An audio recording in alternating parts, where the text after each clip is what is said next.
Ya está grabando.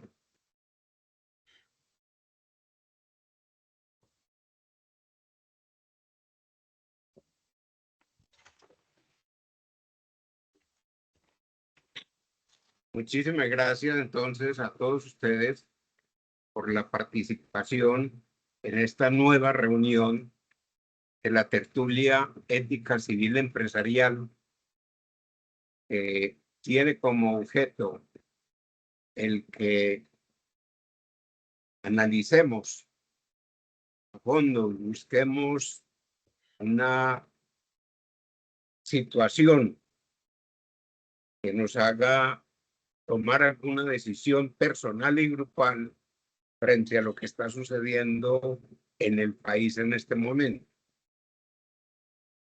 Nuestro invitado a abrir esta conversación el día de hoy es el doctor Rodrigo Botero Arango. Doctor Rodrigo Botero Arango, tal como les he dicho varias veces en los diferentes correos que le he enviado, es una persona sumamente preparada para esto y es ingeniero industrial de la Facultad de Minas de la Universidad Nacional de Colombia. Ha trabajado muchísimo en todo lo que se relaciona con el ser humano en el trabajo de las empresas. La forma como vamos a trabajar este tema hoy es la siguiente. Primero, el doctor Rodrigo va a hacer una exposición, luego todos vamos a compartir en un foro las reflexiones que nos ha hecho él y aportar las ideas que nosotros tengamos. ¿Estamos de acuerdo con ese procedimiento? Totalmente de acuerdo, doctor Hernán. Perfecto. Seguimos entonces adelante. Ya nos está compartiendo pantalla. Ya todos nos debemos estar viendo, excepto Ignacio, que no ha podido dejarse ver, pero ya puede tomar la palabra el doctor Rodrigo Botero. Adelante, doctor Rodrigo. Bueno, primero ratifico un saludo pues muy cordial. Me encanta saludarlos, lo aprecio mucho. Pues a mí me parece que el tema es de una importancia enorme, que es evaluar el gobierno colombiano en estos primeros 2 años. Yo creo que es un tema no solo importante para Colombia, sino para Latinoamérica. Yo pensé que inclusive hasta para Augusto Fenollar era importante porque realmente Colombia está en una situación geoestratégica muy importante y en unas circunstancias muy particulares.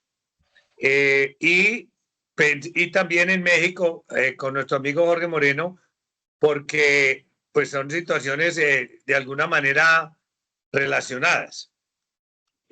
Yo pues realmente creo que en la tertulia todos ustedes están más calificados que yo para hacer esta introducción, pero con mucho gusto y muy honrado atendí la invitación del doctor Hernán. Yo me puse a pensar y vi 2 posibilidades. Una era que yo hiciera planteara mis ideas, mis conceptos, y que eso fueran como la tesis, que se discutiera y que generara antítesis y todo lo que sea necesario.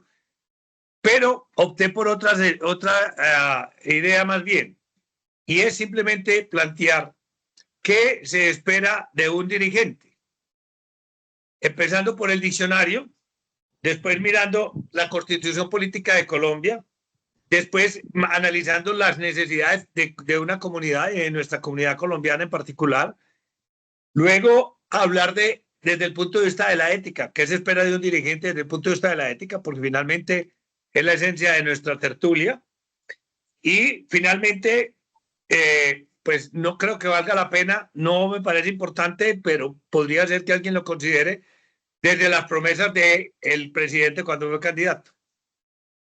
Y luego, entonces, hacer un análisis a la luz de eso, de los que han sido los últimos 2 años, sacar unas conclusiones y comentarios y ojalá llegáramos al punto de, bueno, ¿y ahora qué sigue? ¿Qué debemos hacer nosotros como personas y como comunidades?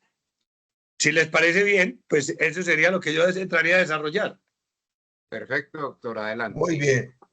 Bueno, Muy bien. entonces yo empiezo con el diccionario de la Real Academia de la Lengua, que dice dirigir y dice enderezar, llevar rectamente algo hacia un término o lugar señalado. Equivalentes, llevar, conducir, guiar, enfilar, las que son más relacionadas con lo que nos interesa, porque hay otras acepciones que no tienen nada que ver.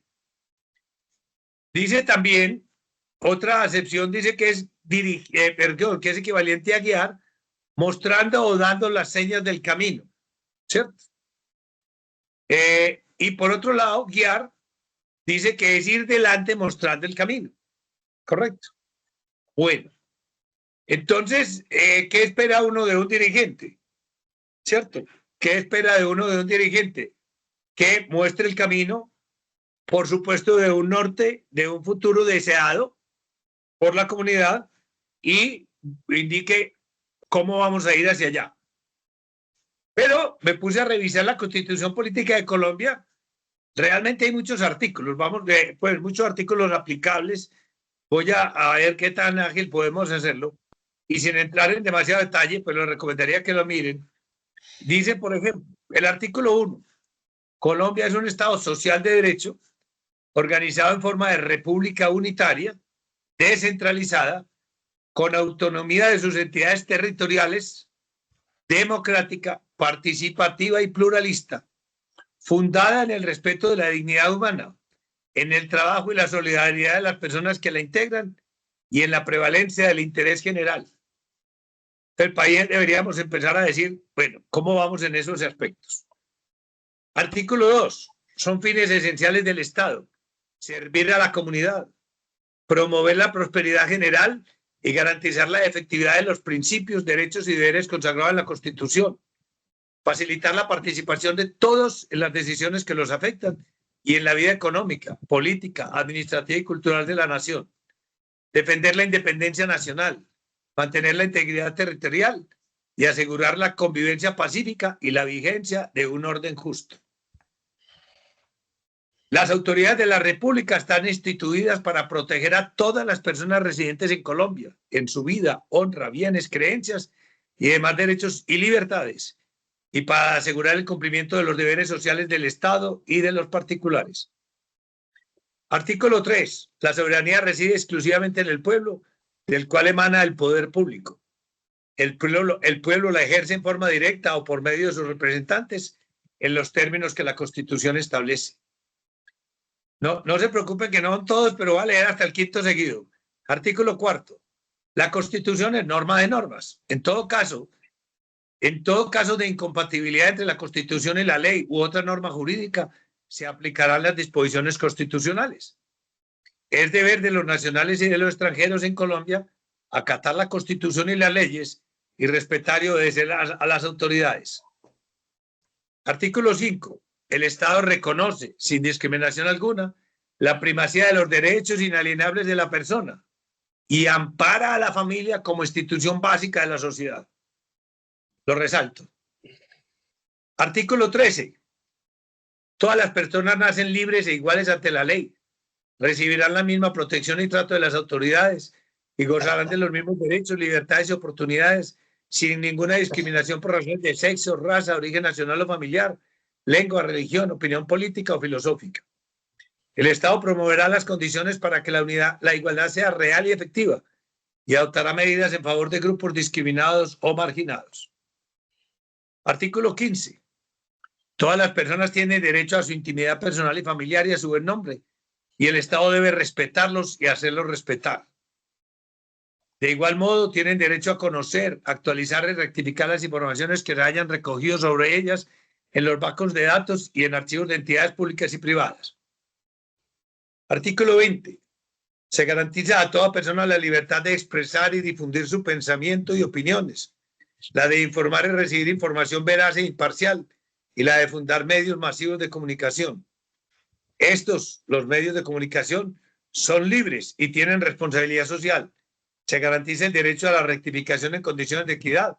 No habrá censura. ¿Sí? Artículo 21. Se garantiza el derecho a la honra. La ley señalará la forma de su protección. Artículo 22. El famoso, la paz es un derecho y un deber de obligatorio cumplimiento. Artículo 22A. Como una garantía de no repetición y con el fin de contribuir a asegurar el monopolio legítimo de la fuerza y del uso de las armas por parte del Estado y en particular de la fuerza pública en todo el territorio, se prohíbe la creación, promoción, instigación, organización, instrucción, apoyo, tolerancia, encubrimiento o favorecimiento, financiación o empleo oficial y o privado de grupos civiles armados organizados con fines ilegales de cualquier tipo, incluyendo las denominadas autodefensas, paramilitares, así como sus redes de apoyo, estructuras o prácticas, grupos de seguridad con fines ilegales u otras denominaciones equivalentes. Vayan tomando nota, por favor. Artículo 24. Todo colombiano, con las limitaciones que establezca la ley, tiene derecho a circular libremente por el territorio nacional, a entrar y salir de él y a permanecer y residenciarse en Colombia. Artículo 40. La autoridad competente conservará el ejercicio de la vigilancia sobre la conducta oficial de los servidores públicos. Artículo 44. Son derechos fundamentales de los niños. La vida, la integridad física, la salud y la seguridad social, la alimentación equilibrada, su nombre y nacionalidad, tener una familia y no ser separados de ella, el cuidado y el amor, la educación y la cultura, la recreación y la libre expresión de su opinión. Serán protegidos contra toda forma de abandono, violencia física o moral, secuestro, venta, abuso sexual, explotación laboral o económica y trabajos riesgosos. Gozarán también de los demás derechos constitucionales consagrados en la Carta, en las leyes y en los tratados internacionales. Artículo 48. El Estado, ojo con esto, con la participación de los particulares, ampliará progresivamente la cobertura de la seguridad social, que comprenderá la prestación de los servicios en la forma que determine la ley.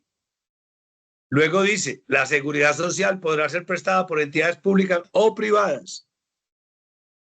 El Estado seguirá el mismo artículo. El Estado garantizará los derechos, la sostenibilidad financiera del sistema pensional, respetará los derechos adquiridos con arreglo a la ley y asumirá el pago de la deuda pensional que de acuerdo con la ley esté a su cargo. Las leyes en materia pensional que se expidan con posterioridad a la entrada en vigencia de este acto legislativo deberán asegurar la sostenibilidad financiera de lo establecido en ellas, sin perjuicio de los descuentos, deducciones y embargos a pensiones ordenados de acuerdo con la ley. Por ningún motivo podrá dejarse de pagar, congelarse o reducirse el valor de la mesada de las pensiones reconocidas conforme a derecho. Artículo 58. Se garantizan la propiedad privada y los demás derechos adquiridos con arreglo a las leyes civiles, los cuales no pueden ser desconocidos ni vulnerados por leyes posteriores. Cuando de la aplicación de una ley expedida por motivos de utilidad pública o interés social resulten en conflicto los derechos de los particulares con la necesidad por ella reconocida, el interés privado deberá ceder al interés público o social.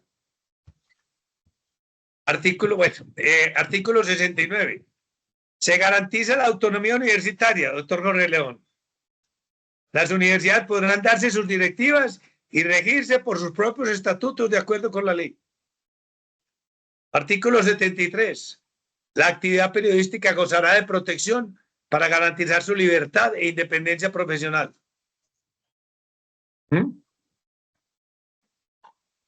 Artículo 79. Todas las personas tienen derecho a gozar de un ambiente sano. La ley garantizará la participación de la comunidad en las decisiones que puedan afectarlo. Es deber del Estado proteger la diversidad e integridad del ambiente, conservar las áreas de especial importancia ecológica y fomentar la educación para el logro de estos fines. Queda prohibida de exploración o explotación minera de cualquier tipo o de hidrocarburos en sistemas de páramo y sus zonas de amortiguamiento. También estarán prohibidas las expansiones urbanas y suburbanas y las actividades de alto impacto en estos ecosistemas. Bueno, artículo 82. Es deber del Estado velar por la protección de la integridad del espacio público y por su destinación al uso común, el cual prevalece sobre el interés particular. Artículo 83. Las actuaciones de los particulares y de las autoridades públicas deberán ceñirse a los postulados de la buena fe, la cual se presumirá en todas las gestiones que aquellos adelanten ante estas. Por eso, toda persona podrá acudir ante la autoridad judicial para hacer efectivo el cumplimiento de una ley o un acto administrativo. Artículo 92. Cualquier persona natural o jurídica podrá solicitar de la autoridad competente la aplicación de las sanciones penales o disciplinarias derivadas de la conducta de las autoridades públicas. Artículo 109. Doctor, no lo incluí, pero el artículo 109 lo que dice básicamente, porque yo no lo incluí porque ya estaríamos hablando de la particularidad, pero tiene razón, el artículo 109 lo que dice claramente, yo lo puedo mirar aquí que lo tengo abierto, perdóneme un momento, la Constitución, el artículo 109, lo voy a leer textual, dice, yo no lo incluí por lo que le digo, porque de alguna manera estaríamos metiéndonos en una particularidad, estamos hablando de las generalidades que se esperan del presidente del país, pero ya le digo, el Estado concurrirá a la financiación del funcionamiento de los partidos y movimientos políticos con personalidad jurídica. Después dice, no lo voy a leer todo pero después dice que es la parte importante. Perdón que se me mueve mucho aquí, ya voy. Dice así.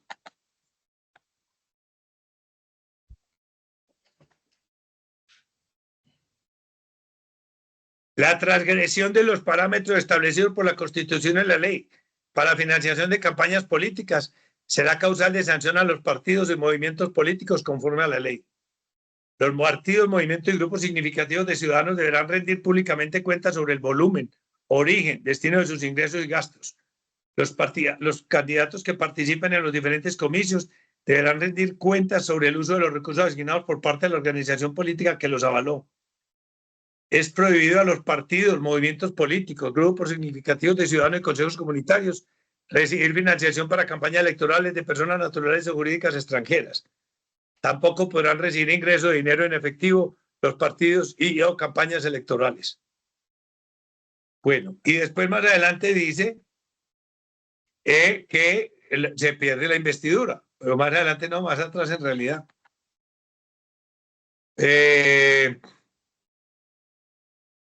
¿Dónde está eso? Aquí se me perdió.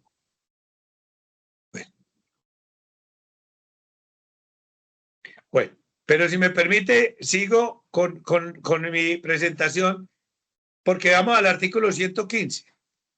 El presidente de la República es jefe del Estado, jefe del gobierno y suprema autoridad administrativa. El gobierno nacional estará formado por el presidente de la República, los ministros de despacho y los directores de departamentos administrativos. El presidente y el ministro o director de departamento correspondientes en cada negocio particular constituyen el gobierno.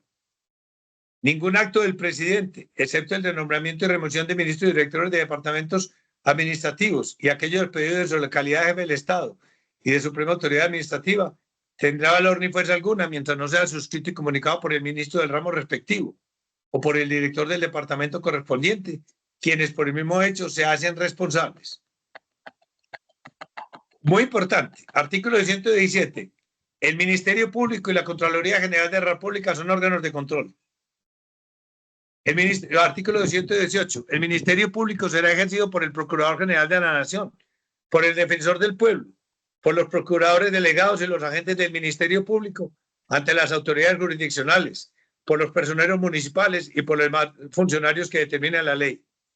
Al Ministerio Público corresponde la guardia y promoción de los derechos humanos, la protección del interés público y la vigilancia de la conducta oficial de quienes desempeñan funciones públicas. Artículo 121. Ninguna autoridad del Estado podrá ejercer funciones distintas de las que se le atribuyen la Constitución y la ley. Artículo 122. Ojo con esto. Sin perjuicio de las demás sanciones que establezca la ley, no podrán ser inscritos como candidatos a cargos de elección popular, ni elegidos, ni designados como servidores públicos, ni celebrar personalmente o por interpuesta personas contrato con el Estado. Subrayo yo. quienes hayan sido condenados en cualquier tiempo por la comisión de delitos que afecten el patrimonio del Estado, o quienes hayan sido condenados por delitos relacionados con la pertenencia, promoción o financiación de grupos armados ilegales, delitos de lesa humanidad o por narcotráfico en Colombia o en el exterior. Letra hermosa, pero letra muerta. Artículo 126. Los servidores públicos no podrán en ejercicio de funciones nombrar, postular ni contratar con personas con las cuales tengan parentesco hasta el 4º grado de consanguinidad, 2º de afinidad, 1º civil o con quienes estén ligados por matrimonio o unión permanente. Tampoco podrán nombrar ni postular como servidores públicos ni celebrar contratos estatales con quienes hubieran intervenido en su postulación o designación, ni con personas que tengan con estas los mismos vínculos señalados en el inciso anterior. En esta parte ya voy avanzando, ya voy terminando. Artículo 188. El presidente de la República simboliza la unidad nacional y al jurar el cumplimiento de la Constitución y de las leyes se obliga a garantizar los derechos y libertades de todos los colombianos. Le corresponde al presidente conservar en todo el territorio el orden público y restablecerlo allí donde fuere turbado. Artículo 216. La fuerza pública estará integrada de forma exclusiva por las fuerzas militares y la Policía Nacional. Hasta ahí lo que a mí me parece que vale la pena evaluar a la luz de los hechos reales, de los hechos concretos, de los hechos probados en estos primeros 2 años de gobierno.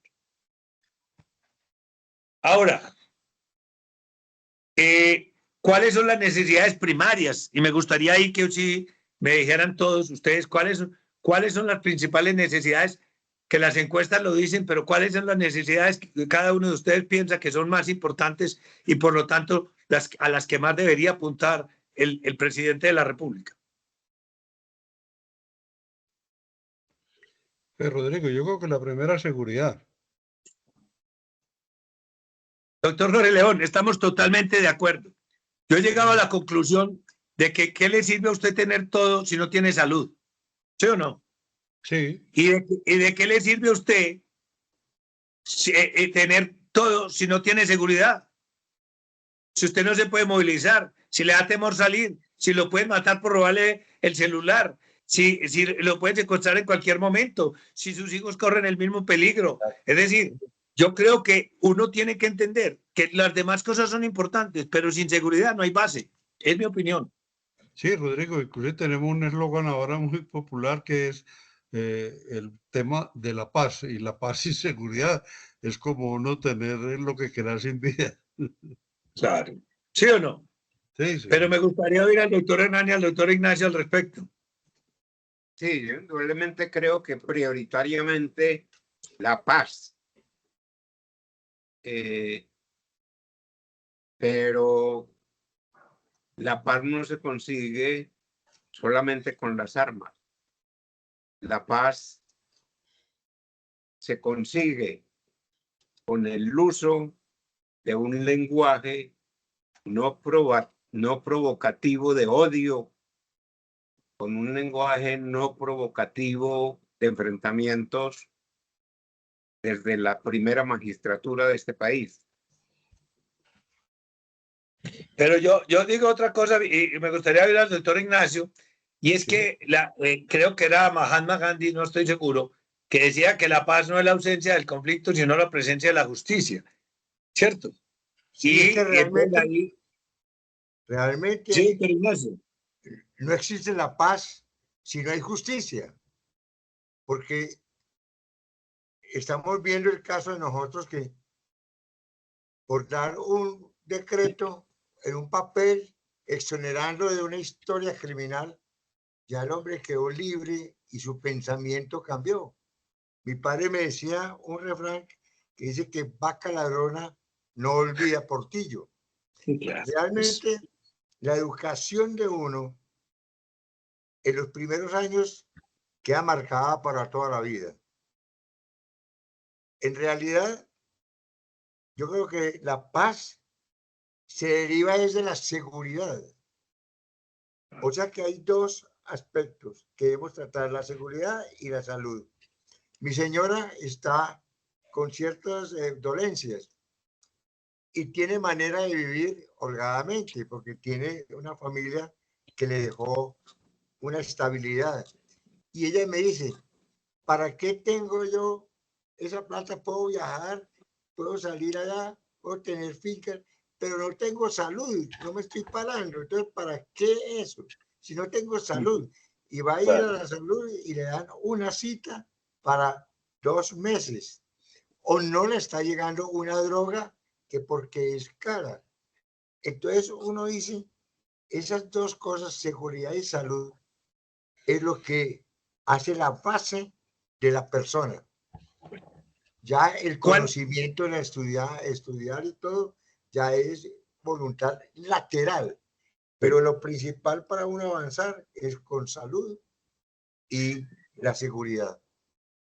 Pero mencionemos siquiera otras dos necesidades importantes de la comunidad para que sobre eso podamos evaluar después los resultados. ¿Cuáles serían otras dos necesidades fundamentales? Transparencia y La ética. otra seguridad que creo es la estabilidad que le pueden dar a los adultos mayores. Yo me siento afortunado porque desde que empecé a trabajar en ingeniería, siempre coticé mi salud, coticé mi pensión con lo máximo que podía sin esconder nada, pensando en un futuro. Y ese futuro eran las cesantías. Y la palabra cesantía viene de cesante. Cuando usted cesa de trabajar, o sea, queda cesante, debe tener un apoyo de las cesantías que ha ganado o que ha hecho un ahorro. Y obviamente la pensión que uno también paga como un ahorro debe tener la seguridad para todos los mayores de 62, 65 años, que ya, como decía mi padre, es muy posible que le dan una patada en el culo y lo echen de su trabajo. Y si no tiene unas cesantías para cuando esté cesante y no tiene una garantía de que el Estado le da la pensión que tanto ahorró, usted va a tener una vejez muy triste. Y en Colombia, más del 60% de los adultos mayores no tienen esa protección. Y eso lo tenemos que hablar, digamos, como un tema. Ignacio, perdóname un segundito, pero nosotros tenemos esa protección, pero ahora está amenazada. Entonces nosotros tenemos un gran temor ahora de que el gobierno cumpla con esas amenazas. Doctor, pues no se me adelante, porque planteemos, el doctor Jorge León decía una cosa muy importante, que espera uno también del Estado, del gobierno, transparencia, ética. Es decir, y cierto, y yo ya voy a llegar al tema de la ética. Entonces, mire, hablemos, entonces estamos diciendo, necesitamos seguridad. Necesitamos una cosa derivada de ahí que es paz, armonía social, que haya salud, porque sin salud tampoco nos ganamos nada, y que haya una garantía, digamos, de estabilidad para todas las personas, especialmente las que por razones de edad ya nos queda, yo me incluyo, 69 años, nos queda más difícil ganarnos la papita. Podríamos citar otras necesidades muy importantes, la educación, etcétera, pero dejemos, digamos, esas 4 ahí. Y entonces yo caigo a la ética. Todos ustedes son más conocedores que yo y el doctor Hernán muchos más años de estudio y de docencia que yo en este tema. Pero yo me atrevo a plantear lo siguiente. Los 3 grandes problemas éticos como temas en el sentido problemas en el sentido de materias de interés especial son 3. Primero, el bien y el mal. ¿Qué es lo que está bien y qué es lo que está mal? Lo segundo, la libertad. Y lo tercero, la verdad. Y me gustaría precisamente también dejar eso, cómo vemos nosotros en los gobiernos, en el gobierno que nos interesa evaluar, el concepto del bien y el mal, la actuación en consecuencia con eso, el asunto de la libertad y el asunto de la verdad, ¿cierto? Y para ir terminando mi cosa, que yo creo que me he extendido un poquito más, estaría también pues no lo voy a considerar, pero valdría la pena considerarlo para hacer el análisis. ¿Cuáles eran las promesas que se le habían hecho a las personas? Yo simplemente les quiero decir, me llegó un video donde están expresando claramente garantías a los camioneros en la época pues, preelectoral, diciéndoles, mire, ustedes deben votar así por esto, por esto, por esto, por esto, porque van a lograr esto y esto y esto y esto. Y entonces valdría la pena también revisar eso. Así pues, que yo lo quería era plantear de esa manera, cuál sería lo que uno debería esperar para poder hacer una confrontación con lo que se ha obtenido, sacar conclusiones y, como les digo, ojalá llegáramos al punto de decir, y entonces, ¿qué nos corresponde hacer como personas y como colectividades? Agregaría Doctor Rodrigo, simplemente, esos tres variables alrededor de la ética, entonces yo voy a empezar por la tercera. La verdad, pues yo creo que está totalmente convertida en desconfianza, o sea, la gran mayoría no confiamos en absoluto. Pues, el primero es que no hay verdad confiable, no hay verdad estable, no hay verdad absolutamente nada. Hay una narrativa diversa todos los días y todas esas cosas. Entonces, la gran mayoría no sabe hoy cuál es la realidad de los aconteceres.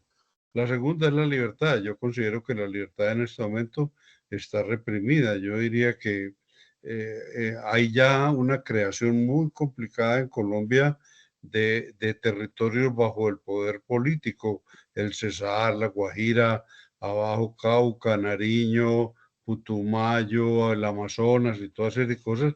Ya inclusive se está creando fuerza pública y usted lo ¿Cómo le mencionó parece ahora lo en del uno de norte los... de Santander? ¿Ah? Lo del norte de Santander, el Catatumbo y esa parte. Todo eso, hay una parte del territorio que lo están convirtiendo territorio de ellos. Acordate, yo no me acuerdo cómo era que se llamaba en la época vieja, en la época de presidente, que se les dio a la guerrilla como Marquetalia. Y en realidad ya están construidas en el Cesar y todo eso, le acaban de destruir la economía. Y después de la economía, sin que haya oportunidades de empleo, no pasa nada. En el Cauca ya tienen jueces indígenas, ya la justicia va a ser aplicada por jueces indígenas y tienen un efecto policial que son los indígenas ya reforzados. Y el bien y el mal, pues nos vamos para la corrupción. Yo diría que una economía sin fundación económica, sin principios, sin confianza, no tiene nada. Me parece bien, pues esos tres pilares de la ética como para desarrollarlos y entrarlos a evaluar por tener un eje fundamentador.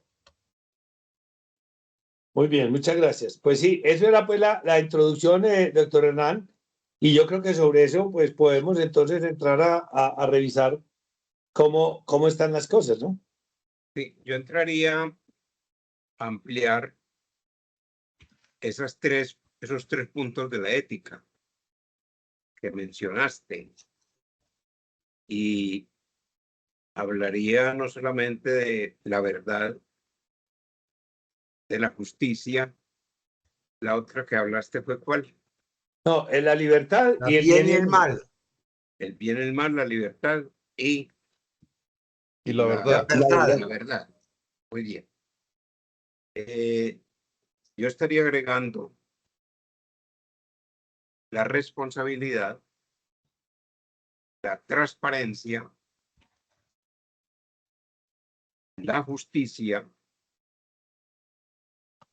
la solidaridad y la libertad.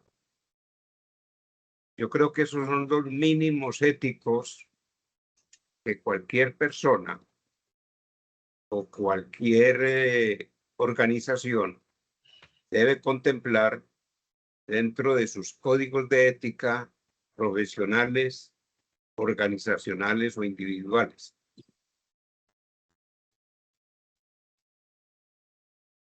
Pues completamente de acuerdo. Lo que pasa es que la justicia precisamente sale de que haya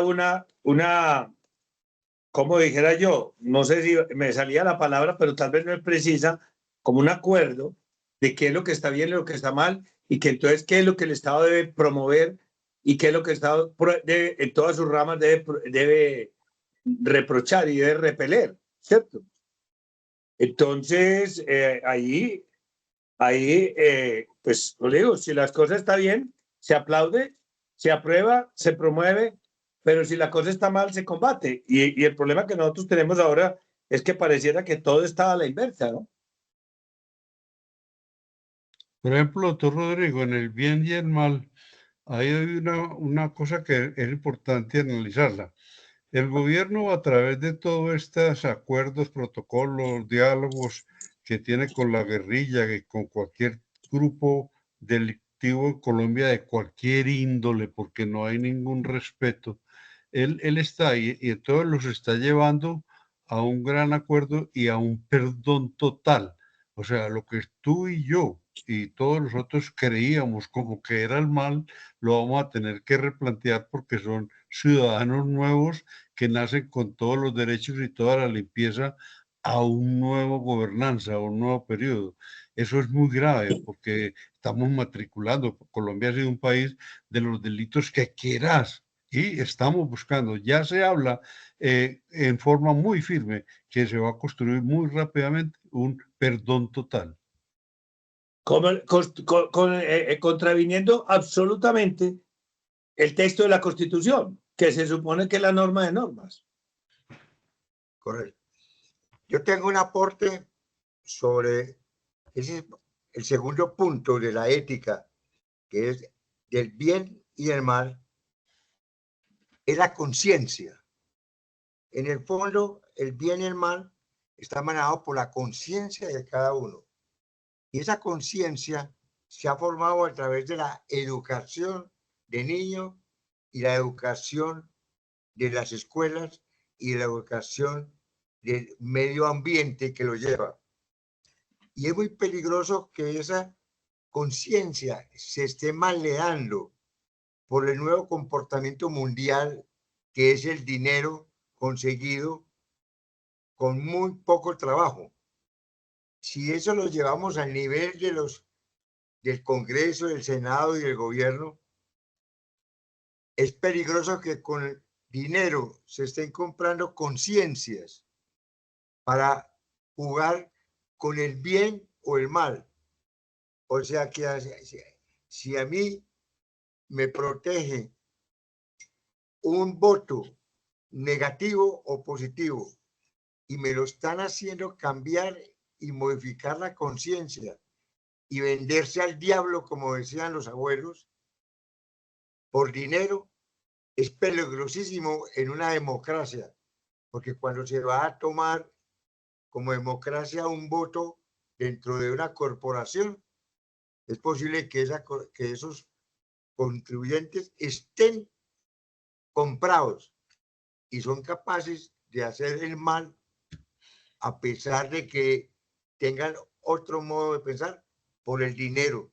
Y eso está pasando. Yo veía hoy que ese guerrillero que el ejército, la policía de Antioquia, con orden de captura, lo capturó. Hoy el presidente le dijo, no, usted es un agente de paz y lo tiene que soltar. Y es un criminal de primera. O sea que no explico que la conciencia que tiene un presidente para poder hacer de una persona que es totalmente un atracador, se convierta para protegerlo en un agente de paz. No puede cambiar por ese papel que le llegó su conciencia que está ya durante muchos años dentro de su alma. O sea que ese bien y el mal está muy ligado con la conciencia, con la educación y con el nuevo comportamiento mundial del dinero fácil para comprar conciencia. Quiero Sí. complementar eso con lo siguiente que se habló recientemente y es la guerrilla históricamente tuvo unas historias de política, de lucha de clases, de resolver problemas sociales y toda serie de cosas. Hoy en día en Cartagena se afirmó que la guerrilla era de intereses financieros, que no estaban Total. sino detrás de las rentas del Estado. Eso cambió totalmente. Totalmente. Y es que le digo una cosa, doctor. Eso de la defensa del pueblo y todo, eso fue siempre más discurso que otra cosa, porque usted, fíjese que en la lucha contra la oligarquía, acabando los pequeños pueblos, acabando a Caloto Cauca cada cierto tiempo, a Granada, destruyendo, matando a los policías humildes, o sea, sería discutible, pero por lo menos había discurso. Pero es que dígame hoy, y una cosa impresionante. Y por ejemplo, mire la Constitución lo que dice con relación a los niños, y entonces perdonando secuestros y perdonando violaciones y perdonando, ¿cómo se llama eso? Reclutamiento forzado de niños, etcétera. Dígame, ¿cómo es posible que eso siga siendo así? Pero le quiero hacer una acotación al doctor Ignacio. Las formas de determinarse las cosas también son por la ley, que viene a ser externa a uno, y por la conciencia. Ahora, por eso muchas veces la conciencia lo obliga a uno a oponerse a la ley, porque la conciencia le dice lo que la ley dice que está bien, no está bien, ¿cierto? Y fíjense que, por ejemplo, lo que se plantea para tocar un tema bien complicado con el aborto. Entonces la ley dice, no, se puede, hasta 24 semanas sin ninguna justificación. Y la conciencia a muchos nos dice, hombre, ¿cómo va a ser posible? Hombre, ¿cómo me van a decir a mí que eso está bien, ¿cierto? Entonces, el grave problema es que todo eso que usted decía, doctor Ignacio, ha hecho que lo que la ley, que debería apuntar a lo mejor, que debería buscarle el bien común, que tendría que ser honesta, se está perdiendo y se están haciendo leyes que de honesta y de interés del bien común no tiene nada. Y entonces, ahí, ¿qué estamos haciendo nosotros aquí? Tratando digamos, de ampliar nuestra conciencia para pensar en qué vamos a hacer, porque lo que no nos podemos quedar es teorizando. Correcto. Al principio, doctor Rodrigo, decías que el tema podría ser interesante para Latinoamérica, para el continente. Si uno analiza la situación universal, no la ve muy diferente a lo que está sucediendo aún con los países europeos. Hay un progresismo extremo que está pisoteando absolutamente todas los valores éticos de nuestras culturas. Entonces, desde una visión no solamente colombiana, sino mundial, el punto que estamos viviendo nosotros no solamente está siendo causado por organismos o seres o entes internos, sino que también están trayendo todo ese bagaje que está dejando la cultura progresista extrema de la misma Europa. Uno, por ejemplo, observa en España, observa en la misma Francia y en la misma Europa cómo hay un gran avance de los principios cristianos, perdón, no cristianos, principios no cristianos que se tenían y están dando paso a un ingreso de las teorías musulmanas que están afectando todas esas regiones. En nuestro país, entonces, no solamente estamos viendo afectados nuestra situación de la afectación, repito, de los valores culturales propios de nuestra comunidad, no solamente por los factores internos, sino por los factores externos. Sí.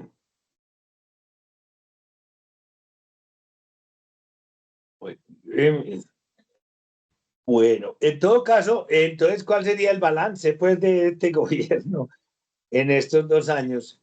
¿Qué sería lo rescatable? Porque yo sí puedo, pues, digamos, me corresponde destapar mi posición. Yo sinceramente he dicho que a ver los hechos que signifiquen que vamos por buen camino. Que uno diga, ha mejorado la situación, porque en estos días discutíamos, doctor Hernán, porque usted decía que debíamos reconocer que la economía va bien, porque algunas grandes compañías estaban teniendo resultados significativos, pero resulta que son compañías que tienen negocios internacionales, porque la economía propia, aquí la inflación está muy alta, la vida está muy cara para la mayoría de la gente, el desempleo y la informalidad aumentan, muchas empresas se están cerrando, mire los informes de la Cámara de Comercio, de manera que el problema ahora con estas situaciones se agrava. O sea, la economía, el problema no, lo que pasa es que la economía colombiana hasta ahora había sido supremamente bien manejada y las cosas no se dañan tan fácil. Pero yo pienso que ni la economía sostiene, pues no podemos decir que la economía va bien por obra de gobierno, no podemos decir que la paz va bien por obra de gobierno, no podemos decir que la seguridad va bien por obra de gobierno, no podemos decir que la unidad nacional va bien por obra de gobierno. Entonces, no podemos decir que la salud va bien por obra de gobierno. Lo que usted decía, la angustia de lo de las pensiones, doctor, y yo mencionaba un artículo que dice que las pensiones no se pueden tocar. El proyecto o la ley que se aprobó, que ojalá se caiga la constitucional, va a poner impuestos. Entonces es una forma de rebajarla. O sea, entonces yo quiero saber realmente, porque yo personalmente digo, yo no sé si estaré muy cerrado, pero es que yo no veo las cosas positivas, porque además esa pugnacidad permanente con toda clase de personas. Oiga, y les digo una cosa, ahora les comparto una cosa que llegó, como los enredos del señor Leiva en los asuntos del pasaporte y de su hijo. Es una cosa vergonzosa, vergonzosa. Y el señor trata de decir que él no sabía los negocios de los hijos. Resulta que la empresa estaba constituida por su señora, por su hijo y también aparece su hija. Y él dice que no estaba enterado de esas situaciones. Hombre. A ver, uno desde el punto de vista de la ética trata de establecer como pesos realmente qué está haciendo bien el gobierno, qué no está haciendo bien. Y uno, frente a esos pesos, quisiera que la gente aportara y dijera, el gobierno está haciendo bien esto, esto, esto y esto, con toda claridad. O el gobierno está haciendo mal esto, esto, esto y esto. Pero no encuentra uno como esa balanza que debiera existir de lo bueno y lo malo que hace el gobierno, porque siempre la balanza anda por el lado de lo no bueno, porque lo bueno o no existe o no se ve.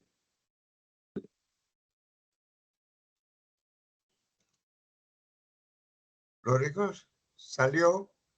No, que por otro lado, debería ser evidente, doctor, porque no, vuelvo y le digo, no me mire que el desempleo cede, que el empleo formal mejora, uno ve que la inflación se controla, uno ve que la seguridad en el país mejora, uno ve que el optimismo de la gente sube. Es que, por ejemplo, las encuestas tienen sus vicios, pero las encuestas sí dan una idea por lo menos general, porque uno ve que los alcaldes en general de ciertas ciudades consiguen buenos resultados casi siempre, pero por ejemplo en Medellín tuvimos un cambio total, la gente no estaba de acuerdo. O sea, ¿por qué? Porque realmente las cosas no estaban bien. Entonces, cuando uno ve que la favorabilidad del gobernante no llega ni al 30%, que la desfavorabilidad pasa por el del 60%, uno dice que la gente no puede ser tonta. Es decir, No me diga a mí que si la salud va bien, la seguridad va bien, el empleo va bien, la economía va bien, yo voy a estar descontento con el gobernante. Y no me diga que yo, viendo que todo va al contrario, yo voy a estar contento con el gobernante. Pero no ve uno la humildad tampoco para decir, hombre, parece que se hay que corregir. No, es que las encuestas no sirven, es que las encuestas son malintencionadas, es que cosas. Entonces, la preocupación para mí es supremamente grande y yo sí digo, yo sigo sin ver cosas significativas. Algo se habrá hecho en algunos aspectos, y se habrá hecho algunos kilómetros de carretera, y se habrá hecho un buen centro de salud en alguna parte, pero es decir, en lo esencial, yo sí soy absolutamente, sigo estando absolutamente, ¿cómo diría mejor? Pues es decir, dispuesto a oír, pero no convencido. A ver, pero no convencido. Es que Colombia venía o viene de muchos años con una democracia y unos gobiernos que eran positivos, que estaban reformando sobre trabajos anteriores, nunca destruyendo todo como si hubiera venido pésimo, como si no hubiéramos tenido escuelas buenas. Entonces Colombia adquirió de esos gobiernos buenos una inercia, como un giróscopo que tiene la misma dirección. Y por eso la economía no ha muerto, pero está disminuyendo porque viene con una inercia como el grupo antioqueño, como los bancos, que venían con una inercia grandísima que para poderlos destruir se necesitan muchas fuerzas laterales. Por eso esa economía creo que es producto de una inercia anterior, no producto de las normas actuales. Y segundo, es que esa reforma tributaria que fue aprobada en los primeros 6 meses cometió grandísimos errores de injusticia. Por ejemplo, en años anteriores habían 4 o 5 grupos. Había un grupo que era las rentas de trabajo, otra las rentas de capital aparte, otra las pensiones, otra las ganancias ocasionales, otro separado, y para cada uno había exenciones como las cesantías que no producían impuestos. Hoy, y me dijeron esta mañana en mi declaración de renta, todo eso se juntó en un solo costal, una sola, y todo va a un solo costal. Rentas de trabajo de capital, los dividendos, los, la, los arriendos, las cesantías. Y a eso le están aplicando una tarifa entre 0 y 39%. Entonces, se me triplicó los impuestos que yo pagaba. Y los de mi señora se duplicaron, pero mucho.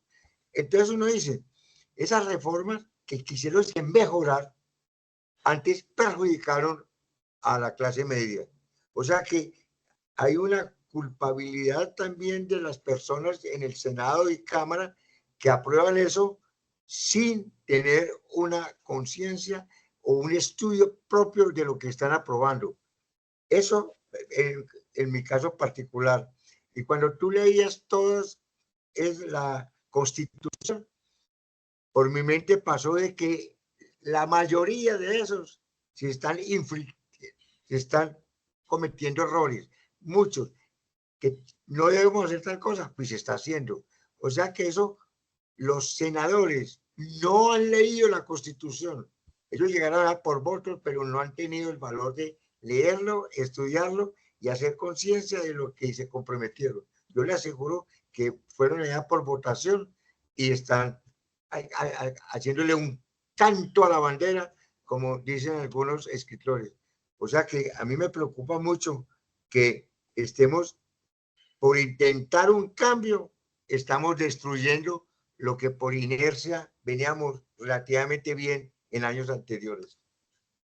Quizás Doctor, lo que decía Ignacio, perdóname un momentico, perdóname un momentico, una cosa que dijo Ignacio de la cual no hemos hablado, es la responsabilidad del Congreso, la responsabilidad de las Cortes, la responsabilidad de la justicia.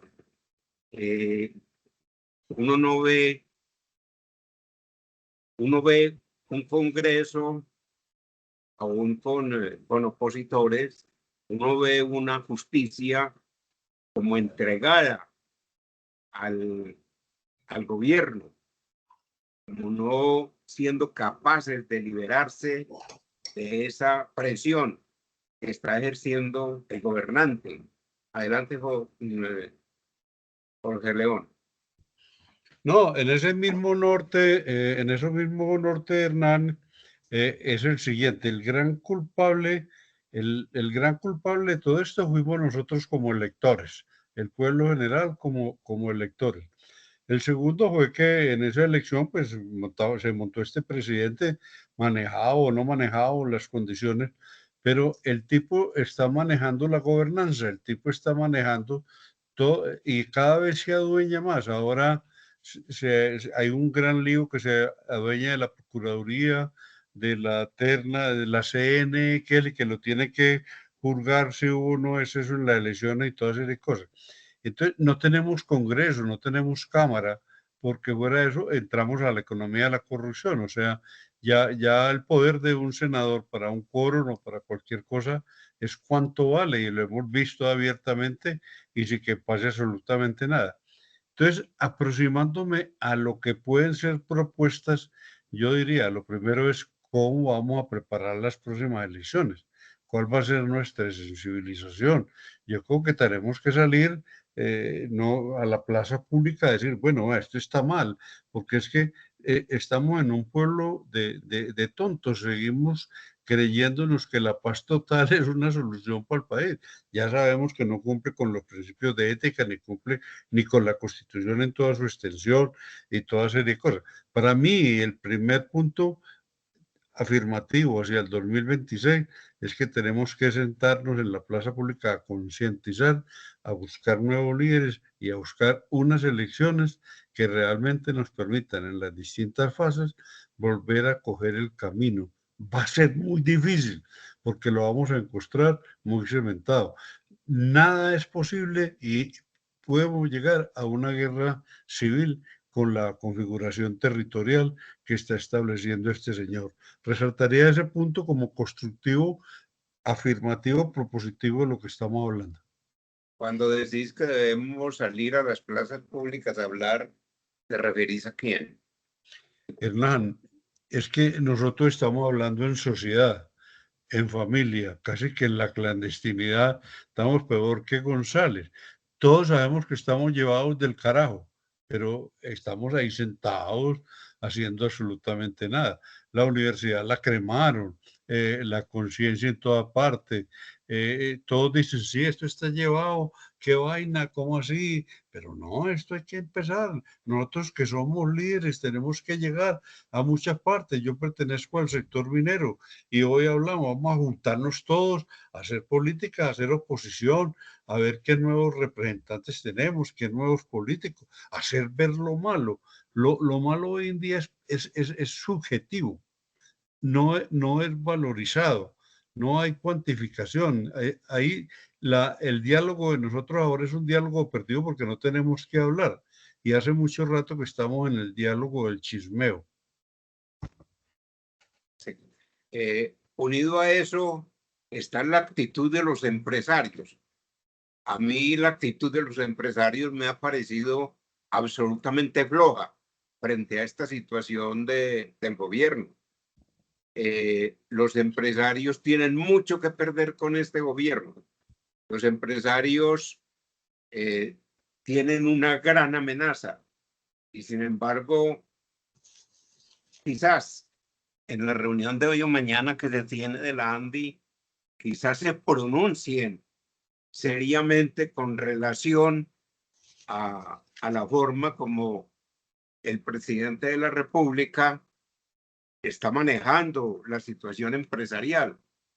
Pero a mí me parece que la ANDI, a mí me parece que estas organizaciones han sido flojas en su enfrentamiento con esta realidad.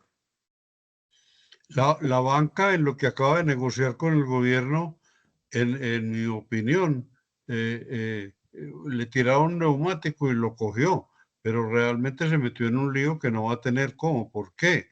es porque en vez de que me quiten mi patrimonio, yo voy a ver, ahí dejo meter el sector político social en su gestión.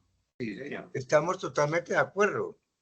Yo digo que eso, que los banqueros cometieron un gran error. Como en todos los países es el gobierno que tiene la riqueza y le entrega a los empresarios plata para que se desarrollen.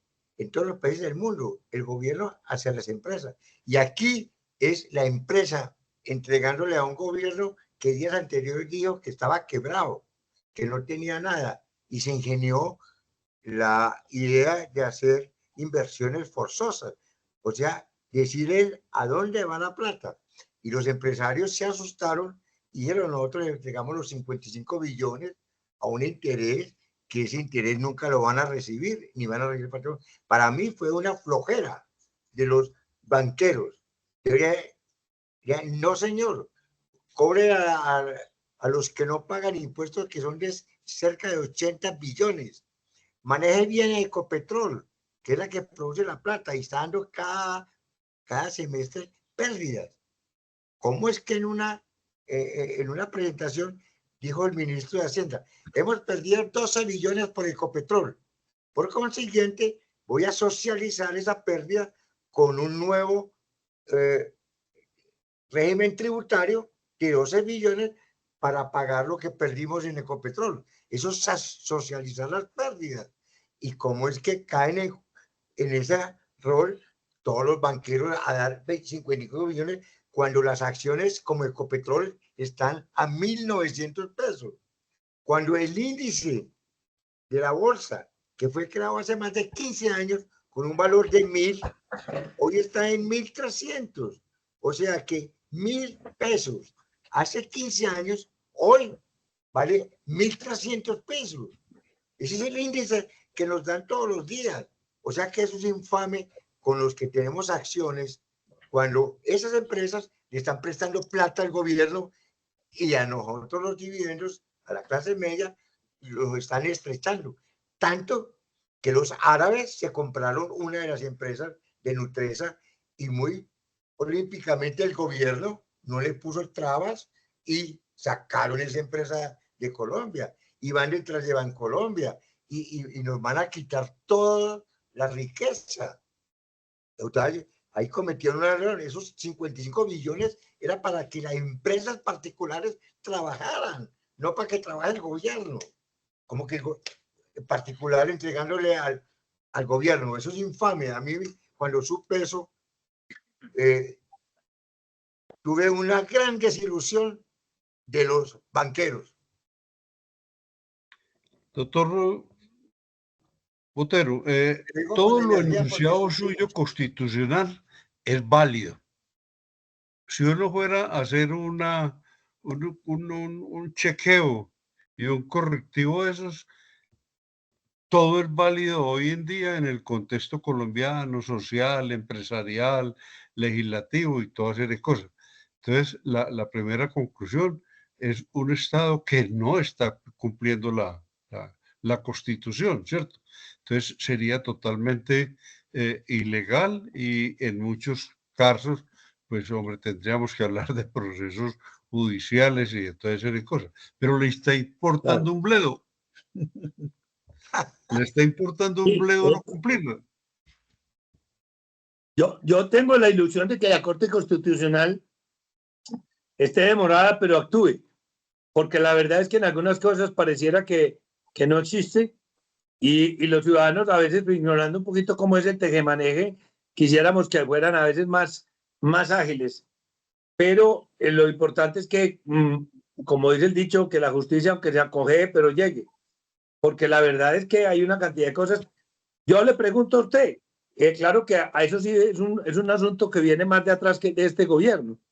Pero realmente nosotros, el Estado, y la Constitución lo dice, está para garantizarle a usted una serie de cosas. En realidad, ¿qué le está garantizando el Estado hoy al ciudadano colombiano? Pero el ciudadano colombiano tiene que cumplir a rajatabla las exigencias, sobre todo el ciudadano normal y el que llamamos el ciudadano, pues déjenme hacer una acotación. Yo soy muy amigo de los crucigramas y hay una definición muy simpática que dice el lado de los buenos, de 3 letras. Y la respuesta es acá, porque aquí estamos los buenos, ¿cierto?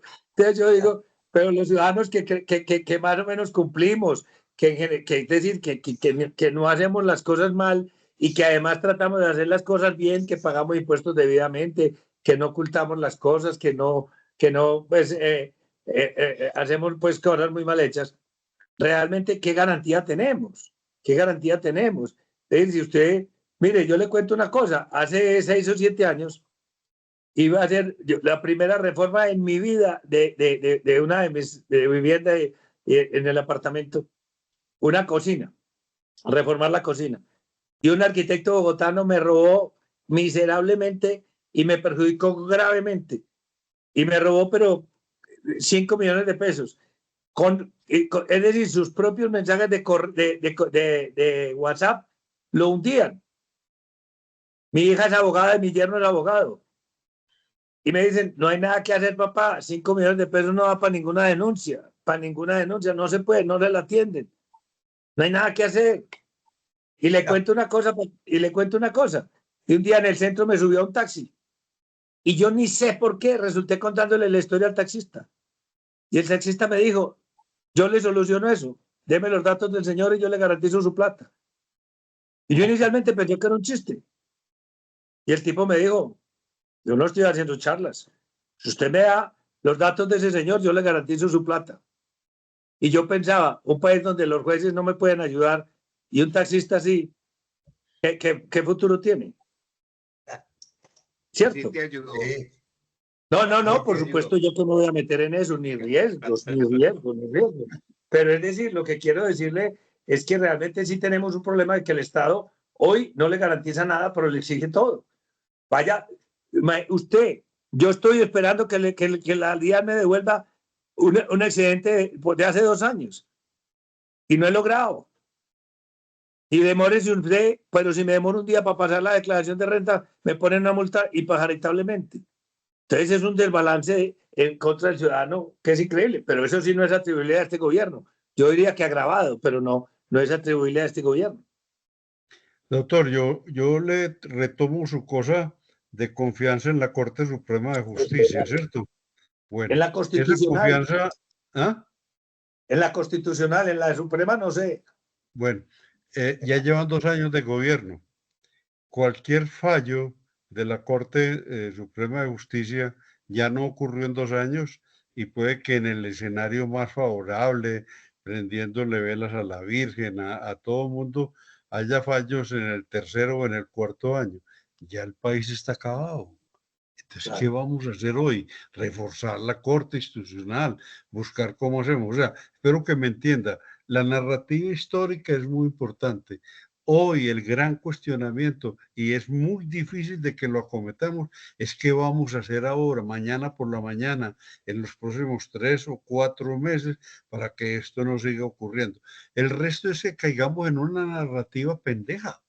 Nos estamos volviendo Carrasquillas, nos estamos García Márquez en una narrativa muy importante. ¿Cómo atajamos esa inundación? Sí. No, estamos de acuerdo, doctor. Le cuento una cosa. Yo creo que nosotros deberíamos estar por lo menos enfocados en respaldar al señor al doctor Abuchaibe, que es el que viene promoviendo la demanda, porque es decir, es que ya el Consejo Nacional Electoral prácticamente aceptó que el exceso de los topes se fue por 5.300 millones de pesos. No puede ser por 1 peso. Entonces uno dice, bueno, es decir, porque además uno dice, si la ley no funciona, para un lado que no funcione, para todos, ¿o no? Estamos de acuerdo. Entonces, esa sería una acción concreta para hacer. Hombre, respaldamos a este señor de todas las maneras posibles, exijamos que la ley se pronuncie al respecto y que los que tienen que actuar, actúen. Porque yo le digo una cosa, yo no entiendo cómo cada rato hacen... no aceptan a un juez, porque tengo alguna relación para indirecta con una persona, en la comisión de acusaciones de la Cámara hay 3 de los 5 miembros que son del pacto histórico. Es decir, ¿cómo van a juzgar a una persona? Eso es una incompatibilidad, pero pues la ve pues un niño de 3 años. y cómo es posible que esas cosas no se vayan resolviendo. Entonces, donde los ciudadanos tendríamos que pronunciarnos de mil maneras. Yo decía, doctor Jorge León, que la otra vez que dieron en la tertulia, yo hago como el doctor Ignacio, voy a las marchas, apoyo las consideraciones que salen, apoyo los pronunciamientos en lo que puedo. Yo lo que no soy capaz es de salir a incendiar carros y a matar policías, que es lo que en el otro lado ha funcionado. Pero yo digo, estoy dispuesto a hacer lo que sea dentro de lo que me parece que es correcto, pero uno a veces, ahí es donde, ahora que hablan de los banqueros, yo quisiera ver una cosa firme de la ANDI. La ANDI está reunida en Medellín hoy y por primera vez en sus 80 años de historia no va a estar el presidente. Entonces ¿No va la a estar ANDI, porque no lo invitaron o porque no quiso venir? No sé, pero cualquiera de las dos cosas me parece gravísimo. Yo tengo una anécdota, era cuando iban a vender a Isagen. Cuando iban a vender a Isagen, yo hice una pancarta aquí en mi casa y me fui para la oficina de Isagen allá en la Transversal. Y estuve ahí parado mucho tiempo y toda la gente salía y me felicitaba que porque éramos 2 o 3. Y de ahí me fui al parque en Guayaquil, allá de las luces, con mi pancarta al frente de la gobernación y al frente de un tablado que estábamos oponiéndonos a la venta de Isagen. Y éramos por ahí unas 200 personas, pero 200 personas contra la venta de Isagen. Y estuvimos, y tengo una fotografía luchando y gritando por la venta de Isagen y sin embargo se vendió. O sea que y en las marchas, he salido de todas las marchas con la camiseta blanca y con mis hijos, que ya son profesionales, pero me la acompañan con los bastones que uso. Pero yo soy uno de los que protesto e incito a la protesta. Sí. Bien, eso me parece muy bien. Y mirando que ya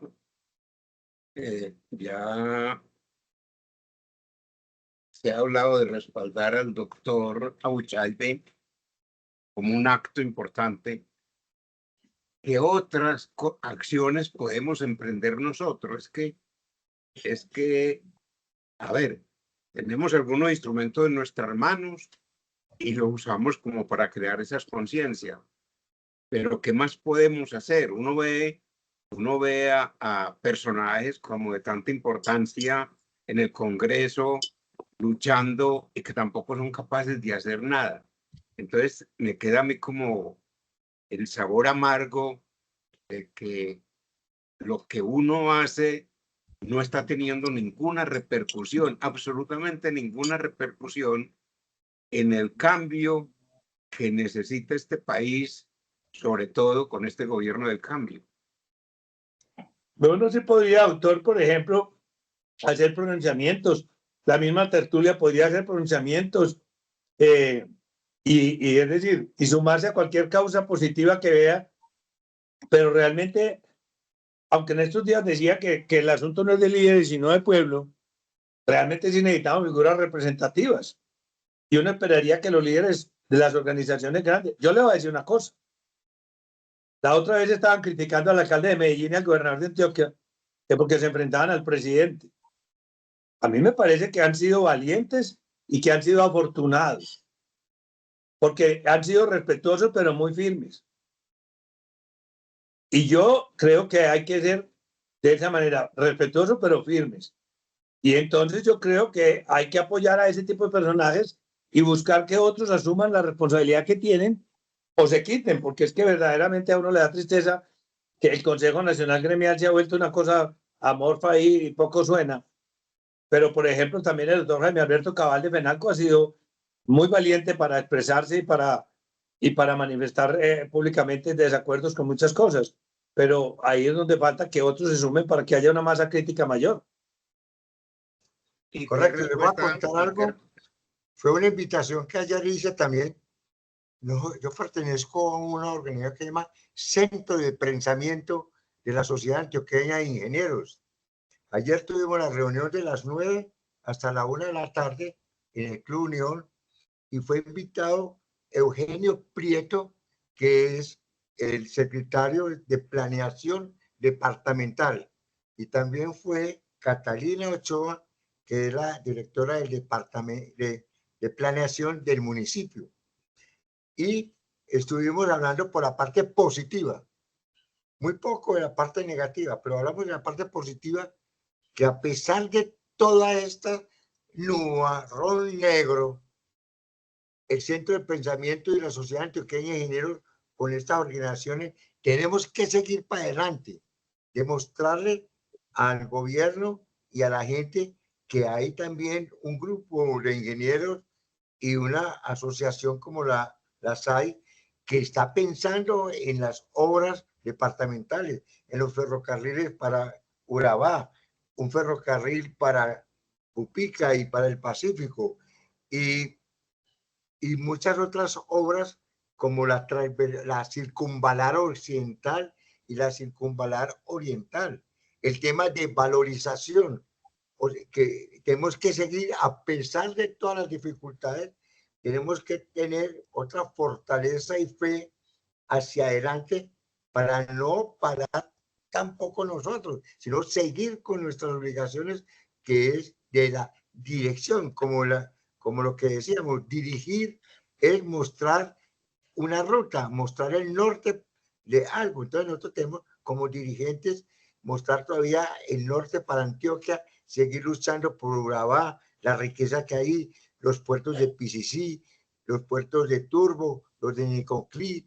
O sea que esa reunión de 3 horas fue muy importante, pero mirándolo ya supra problemas del país, porque los pensadores y los dirigentes tienen la obligación de seguir dirigiendo, aunque las olas le den a ese barco, pero tiene que seguir uno también desde el punto de vista de la profesión de uno, seguir mostrando la dirección correcta. Eso es un cuento, porque ayer vivimos eso y yo envié el enlace para que nos tuviéramos ahí virtualmente conectados. Mucha gente allá importante, estaban algunos de la asamblea, que les interesó seguir trabajando bajo un positivismo paralelo a ese pesimismo que hay.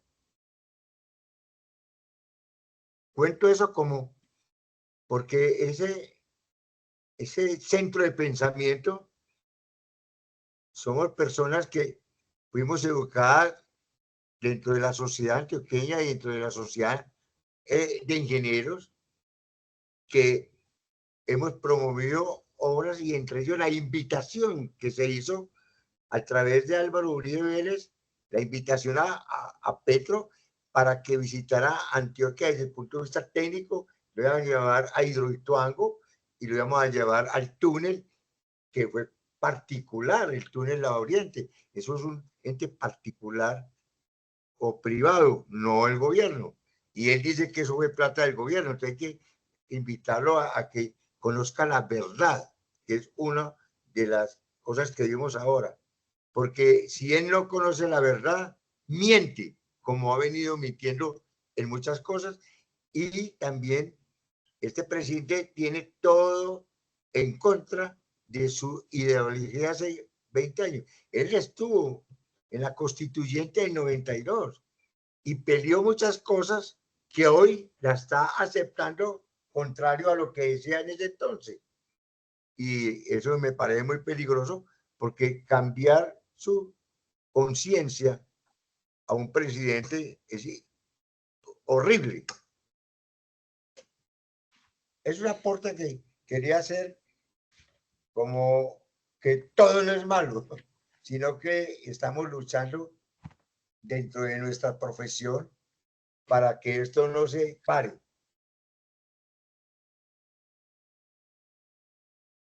Perdón, a mí me parece muy grave, y voy a hacer énfasis en eso, es que realmente un país que ya venía dividido, cada vez se divida más con acciones concretas del gobernante.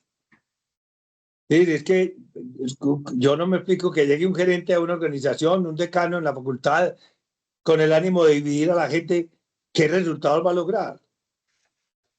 Y ese es uno de los grandes reclamos que habría que hacerle y que se le han hecho de alguna manera. Hey, tenemos que lograr es unión y no división. Pero realmente es que el tema se ha vuelto demasiado complicado. Usted ve, el presidente habla de paz total, pero todos los días está peleando con alguien por una razón o por otra, de una manera que además no es elegante ni nada, porque es que uno puede controvertir y puede tener confrontaciones y puede, pero tiene que tratar de tener una forma, por lo menos de cierta elegancia, cuando uno tiene una responsabilidad tan grande como esa.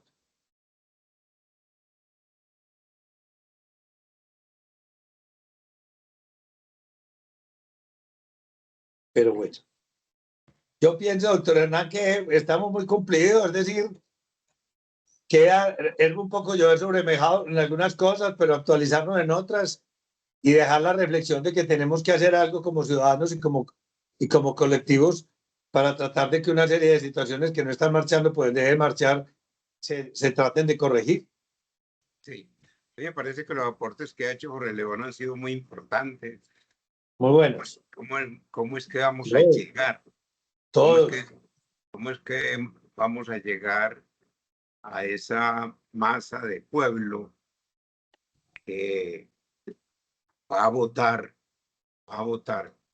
el próximo 26 y que le importa cualquiera que le compre su voto, ¿verdad? A mí me parece importante esa reflexión. Lo de Ignacio también me parece sumamente importante. Hay gente trabajando. Lo que pasa es que el resultado del trabajo como que no se ve.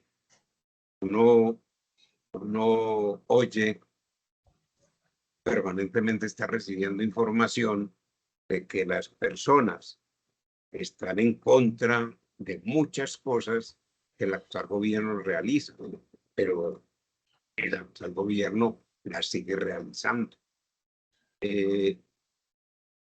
Yo creo que estoy inundado de un pesimismo de pronto exagerado, pero la verdad es que no encuentro el norte, no veo la luz al final de este túnel, no le estoy viendo. Hay que mover demasiadas cosas que están muy pesadas, pero muy pesadas.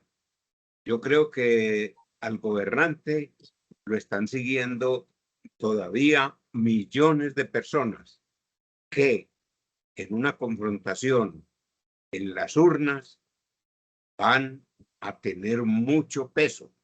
Van a tener mucho peso porque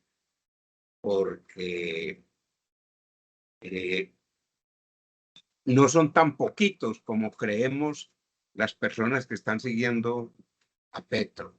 Son muchísimas más de las que uno cree. Entonces, ¿cómo vamos a movilizar todo este grupo de personas que está siendo llevada como un rebaño a un matadero? Hernán, yo haría lo siguiente. Yo mañana, con todas las cosas que tenemos, me parece fundamental el centro de pensamiento de la Asociación de Ingenieros, porque es la forma de construir, de lograr consensos, de incorporar conocimientos a problemas y entrar. Mandar hacer mañana cualquier línea de trabajo en todo lo que estamos es hacer algo. Busquémosle a Coca-Cola, a todo mundo que nos patrocinen en toda parte, hacer algo. En un tiempo que es muy corto, buscar ese hacer algo que sea eficiente. Y a todo eso meterle un techo arriba que se llame riesgo. Es la primera vez que lo mencionamos hoy en esta conversación. Todo esto está buscando o está cobijada por un factor que se llama riesgo e incertidumbre. Porque si seguimos por estos caminos, todas nuestras composiciones patrimoniales, familiares, culturales están en entredicho, ¿cierto? Llegar a este momento a unas culturas que ni las quiero mencionar, vecinas y por allá mucho más arriba, pues nos destruiría toda la tranquilidad, toda la seguridad y toda la paz.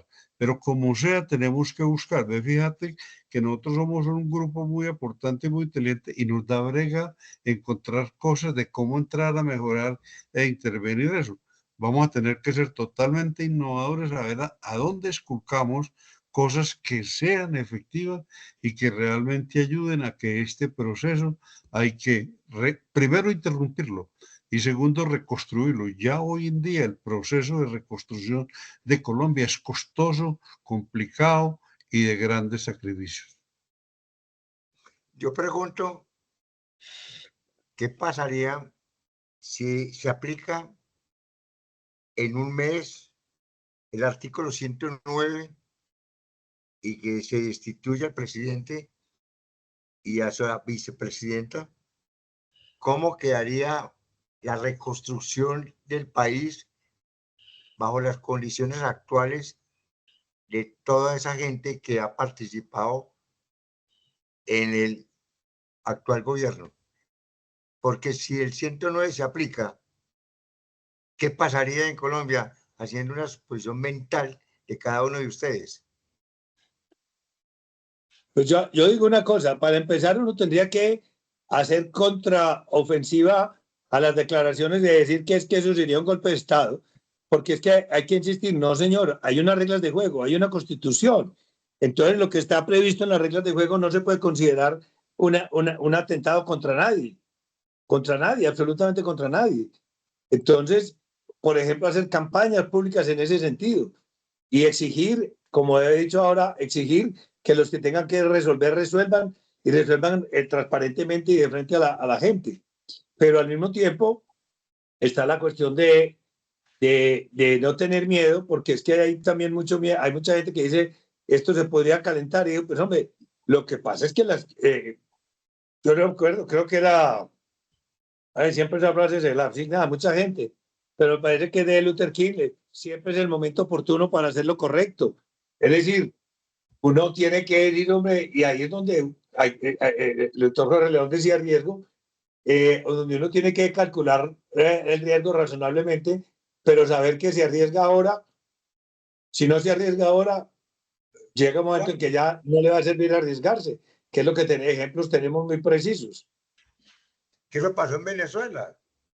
En Venezuela, los primeros años creyeron que era muy satisfactorio y no tuvieron el valor de aplicar la constitución de ese entonces y así ve a dónde va.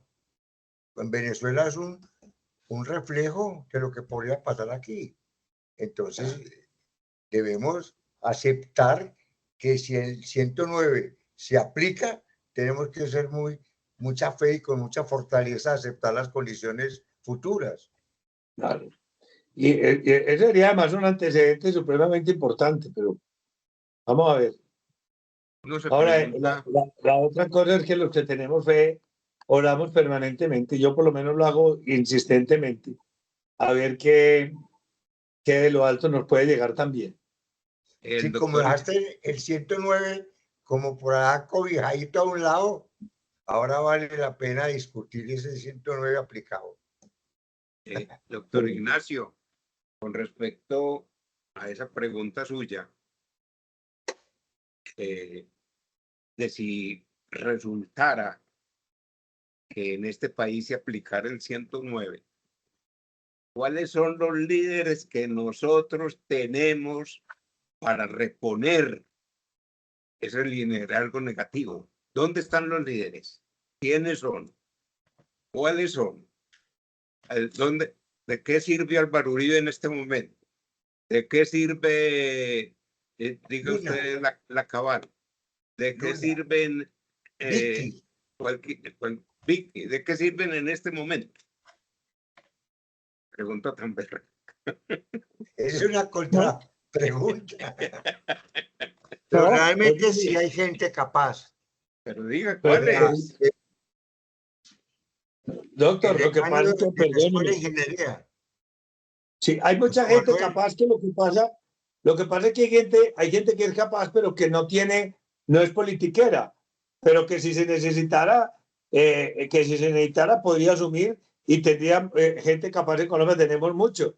Lo que pasa es que son gente que no es tan politiquera y suenan muchos otros que sí son muy politiqueros, pero bueno, y yo le digo, doctor, yo creo que los que hablan y los que trabajan, y Álvaro Uribe trabaja como loco, claro que sirven porque van generando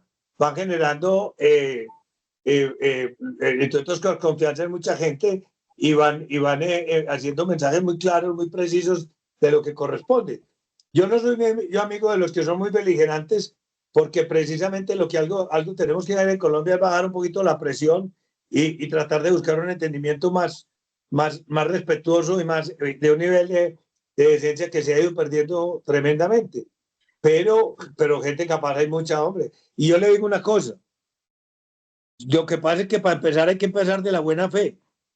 Pero yo le digo, yo pues, con el alcalde de Barranquilla me sentiría muy contento al frente del país y estoy seguro que no es el hombre más capaz de Colombia, pero ha mostrado una cantidad de cosas concretas y precisas para ir haciendo progresar su ciudad que con buena fe y con algún apoyo podría hacer funcionar a Colombia. A mí me parece que hay gente, pero lo que pasa es que, como le digo, hay unos que se notan más, pero hay mucha gente capaz. El doctor Ignacio mencionó al rector de la escuela, de la Universidad de hoy, a Juan Manuel Restrepo. Y usted habla con él y usted se queda sorprendido de la capacidad que tiene, del conocimiento que tiene del país, de la serenidad que tiene, de las buenas intenciones. Y estoy seguro que no es el único, ni mucho menos.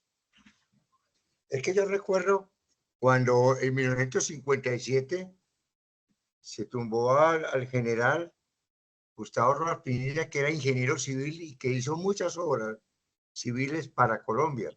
Cuando lo destituyeron, nació esa idea y se creó el Frente Nacional. ¿Se acuerdan que era una alternativa de los dos partidos que había durante 16 años? De 4 años uno, 4 al otro, como para apaciguar esas presiones de los dos partidos. Y eso funcionó relativamente muy bien en el Frente Nacional y ahí salieron 4 presidentes de distintos partidos, pero que hicieron una labor que enrutaron nuevamente Colombia por la democracia, digamos, participativa y privada. O sea que ahí pueden hacer. El otro problema sale de la multiplicidad de partidos sin ningún sentido y sin ninguna verdadera ideología que los distinga, etcétera. Y eso también habría que tratar de trabajar duro para que haya verdaderos partidos, porque lo que hay hoy en día es una cosa horrorosa y el hecho de que la gente pase de un partido a otro, pues 3, 4, 5 veces, eso es supremamente grave, eso es gravísimo. Bueno, yo quiero llamarla... Llevamos 1 hora y 45 minutos en nuestra reunión. Entonces yo creo que es importante que empecemos a concretar las conclusiones. ¿Quién quiere empezar? Me parece que alguien estaba pidiendo la palabra. ¿Quién quiere empezar? Con el León, adelante. Hernán, hay dos elementos que no hemos considerado y yo considero que la reunión de hoy es un honor a las canas. Hay un cambio generacional. Yo considero que eso es importante, cómo se lee ese cambio general, cómo está llegando la información, cómo la está interpretando y cómo la está aplicando. Y segundo, hay una cantidad de herramientas nuevas, informáticas, de comunicación, de información, que entraría dentro de ese concepto de la verdad y la mentira, en el cual por cualquier cosa, lo que nosotros nos imaginamos en un segundo, llegó a toda una comunidad, a toda una cultura, a todo eso, y tuvo influencia. Esos dos elementos, no hablamos hoy absolutamente nada de ellos, pero deben ser cosas a pensar en los hacer. Hay una generación nueva sin liderazgo, o un liderazgo como la primera línea, o o como las otras, como la queramos llamar. Ejemplo, por ejemplo, el ministro de Educación que acabaron de nombrar, casi que de la primera línea, pues casi que lo sacan de la cárcel para el ministerio. Y hay una cantidad de herramientas que nosotros no manejamos. Nadie sabe lo que ocurre en esas redes y ya hay ejemplos en el mundo, ya hay casos electorales, ya hay un caso de comunicación bastante complicado que tenemos que buscar quién de la otra generación se deben incorporar con nosotros. Yo considero que la generación nuestra es una generación responsable, le cabe el país, le cabe el pensamiento, pero realmente nuestro poder de influencia cada vez está menos influenciable con relación a la pirámide, a la cultura y al momento societario. Muy bien. Entonces, ¿cuál sería tu conclusión, Jorge? Hay que buscar, tiene que haber primero los medios de informáticos, ¿cierto? Que son totalmente impactantes. Y nosotros con estas conversaciones nos alimentamos nosotros cuatro y punto. Yo considero que es poco nuestro poder de influencia.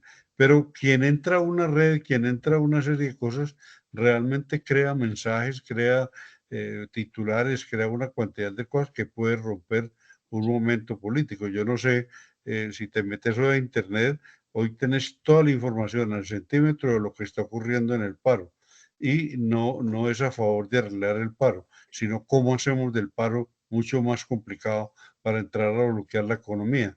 En mi opinión, yo creo que le están midiendo el pulso hoy a Petro y posiblemente las conclusiones que salgan de este paro sean incentivos electorales para luego centrarlo a canalizar y buscar jóvenes.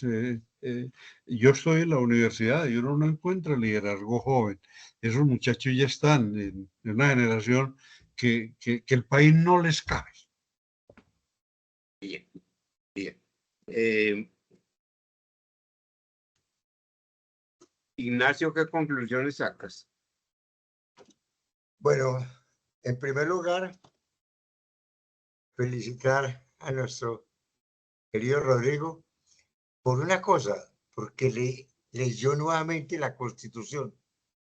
Yo no la había leído hace más de 20 años y me refrescó muchos de los conceptos que me obligó a decirle que eso no hay que obligarle a los congresistas y en las universidades bregar a que tengan una clase de constituyente. Así se llamaba en la época de los 60 cuando yo estudié con un abogado Ramón, ya me olvidó el apellido, que nos explicaba la Constitución. Éramos estudiantes de ingeniería.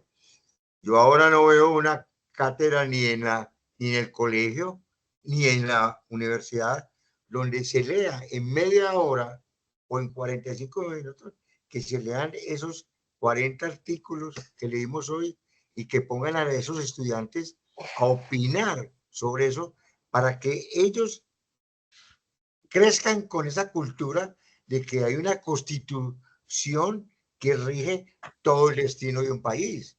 Yo le aseguro que en los colegios no saben de esa constitución, no han leído ni el primero, ni el segundo, hasta el 109. Eso es una conclusión. Hay que bregar a que las universidades, y si Jorge León está, es como bregar a que pongan esa constituyente, porque ahora viene la inteligencia artificial que va a remodelar toda el concepto de universidad. Ya estamos en una discusión para qué sirven las universidades en esos edificios tan grandes. Si ya está encima la inteligencia artificial y están los computadores y están todas las ayudas, ya la universidad está perdiendo el concepto de clase. Yo di clases hasta el 2009, cuando ya la clase era imposible con alumnos utilizando su teléfono en plena clase y las prohibía y hasta que se empezaron a reír ya de la edad y me retiré cuando cumplí los 70 años como docente.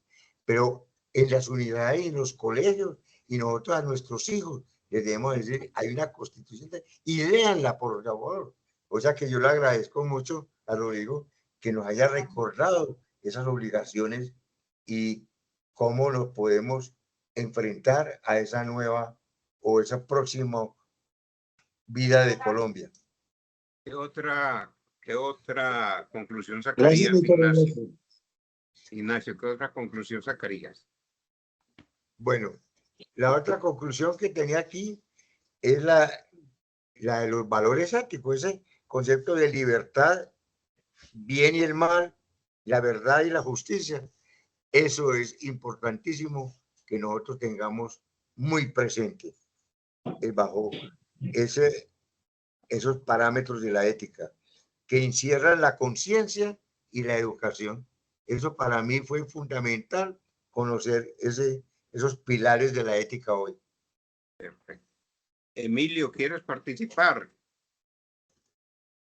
Emilio. ¿Me escuchas, Emilio? Emilio. ¿Cuál sería tu conclusión final, doctor Rodrigo? Perdón, Emilio va a participar. Perdón, Rodrigo, yo... Claro, adelante. Gracias, Rodrigo. La verdad que les oigo, es la primera vez que asisto a esta reunión, no sé si la hacen con continuidad o no, pero les he escuchado realmente esto es próspero si alguien del Congreso participa, si los debates siguen entre nosotros y la continuidad de temas, se vuelve, uno de nosotros dijo un término que esto se vuelve muy coloquial, muy familiar. Debemos de empezar a comprometer a nuestros políticos de base, a nuestra gente que creen que pueden darnos un apoyo. A mí este hombre JJ, este hombre del Congreso me parece muy acusador, muy señalador. Y son personas que tienen que entrar a participar de esta situación. Hay que mirar a la señora Corina en Venezuela. Ella fue adquiriendo esa caparazón y llegó hasta donde está de aguantarse un sinvergüenza como Maduro y enfrentarlo con esa realidad, con esa verticalidad, y ya le pusieron cosas peores en este momento, como todo segundones que tiene Maduro para acosarla y perseguirla, y ahí está dándoles duro, dándoles guerra. Y así tenemos que formar el político que mañana tiene que recuperar a nuestro país. Yo sinceramente los invito a que vayan pensando en la próxima reunión e invitar a un congresista que nos vaya formulando señalamientos y guías para que también nos ayude, porque nuestros políticos no se están comprometiendo y simplemente nos están ahí como dando contentillo. Discúlpeme mi pensamiento corto. Gracias, Emilio, y muy importante tu insinuación. Vamos a ver si la podemos llevar a cabo. Sería muy importante que la tertulia tuviera un congresista de mucha fuerza que pudiera trabajar con nosotros este tema. Adelante, profesor Rodrigo. Doctor, pero dígale al señor Emilio que la tertulia es todos los primeros miércoles de mes a las 4 de la tarde. Y realmente hoy no tenemos una asistencia muy numerosa, pero hemos tenido asistencias bastante más numerosas, inclusive con gente de otros países. Y siempre son temas muy, muy interesantes. Doctor Hernán, yo le digo una cosa. Como le dije al principio, pues la primera opción que yo consideré era simplemente decir, vea, para mí este gobierno es un desastre total, empezando porque no ha unido, sino ha desunido al país, porque ha mostrado una inclinación hacia los malos horrorosa, y me refiero a los malos comprobados, los guerrilleros condenados, los criminales de la primera línea, pues todo ese tipo de cosas que me parecen horrorosas. Pero adicionalmente, porque yo insisto, dígame cuáles son las cosas notorias donde uno puede decir, mire, pero reconozca que la economía, mire que el empleo, mire que la seguridad, mire que la tranquilidad en el país, mire que que la imagen pública del país. Es decir, y dígame una cosa que verdaderamente usted, ahora, y para acabar de ajustar, como soy una persona en aspectos sociales conservador, calcule cómo me van a gustar los comportamientos de una persona que tendría que dar una imagen supremamente distinta. Es que ustedes saben mejor que yo la historia de Marco Fidel Suárez. Marco Fidel Suárez era un hombre pobre después de haber ejercido la política. y mandó a su hijo para poder mandar a su hijo a un tratamiento en los Estados Unidos, tuvo que empeñarse con un agiotista. Y Laureano Gómez dijo que eso era indigno. Y entonces dijo, pues si esto es indigno, yo renuncio. No se había robado un peso. Hubiera podido utilizar el tesoro público para hacer quién sabe qué. No lo hizo. Entonces, eran unos comportamientos muy distintos que uno quisiera ver en las personas que dirigen. Entonces, mi conclusión es que yo sigo viendo que no hay nada que pueda decir que este es un gobierno positivo para el país. Me parece, además, los comportamientos, por ejemplo, con lo de Venezuela son muy graves porque nos afectan enormemente. Entonces, a mí me encanta reunirme con gente sabia como ustedes, pero la conclusión es que yo comparto su pesimismo, doctor Hernán, pero al mismo tiempo comparto la convicción del doctor Jorge León y del doctor Ignacio de que hay que trabajar, hay que esforzarse, hay que buscar la mejor manera, hay que aportar lo que sea necesario, hay que apoyar al que parezca que es y hay que convencer a la gente, porque es que el otro problema es que ha hecho carrera la idea de que es que qué pereza la política. Y resulta que usted no puede diferenciar, ahí dicen clarísimamente que la ética y la política no se pueden separar, van completamente de la mano. El problema es que la imagen de la política está perrateada, como dicen los costeños, pero la política es indispensable y los políticos son necesarios. Es que hablamos todo el tiempo de los políticos, y los políticos son los que están al frente del Estado. Y entonces, si nadie se pone al frente del Estado, ¿quién maneja el carro, pues? Entonces, tenemos que hacer labor en eso. Yo cuando era docente universitario insistía muchísimo en lo que significa la responsabilidad política. Me cansé de decirle a los empresarios que había que hacer educación política, no proselitismo, que no solo es ilegal, sino que no está bien, pero mostrarle a la gente que la gente tiene una responsabilidad al votar, que tiene el derecho de votar libremente, pero que tiene que votar responsablemente. ¿Y qué tipo de cosas, en qué tipo de cosas tiene que pensar cuando vaya a votar? Pero tampoco se hace pedagogía en ese sentido. Y entonces mi conclusión es que estamos en una situación muy crítica, que nos tenemos que pellizcar, que tenemos que ver cómo actuamos, que tenemos que convencer a más gente. Y en mi caso, que le pido a mi Dios todos los días que nos ayude a ver si vemos esa luz al final del túnel que ni el doctor Hernán ni yo vemos. Bueno, son las 6 de la tarde exactamente. Vamos a dar por terminada nuestra reunión. Quiero comentarle al doctor Jorge León que esta grabación se sube, Dios mediante, hoy mismo a YouTube. En YouTube yo le hago mucha propaganda y generalmente alrededor de unas 40, 50 personas más ven este programa. Entonces no se queda solamente aquí donde nosotros estamos, los 4 o 5 viejitos que estamos aquí, con excepción ahí de los jóvenes, no se queda solamente aquí, sino que tiene esa trascendencia a través de los medios. De tal manera que lo que hemos grabado aquí, esta misma noche, Dios mediante, yo lo subo a YouTube y empiezo a hacerle propaganda a través de los medios que tengo para que lo vean, a ver si esto tiene más trascendencia. Muchísimas gracias entonces, hasta mañana, gracias por su participación. Al profesor Rodrigo, mil gracias por su preparación de este programa.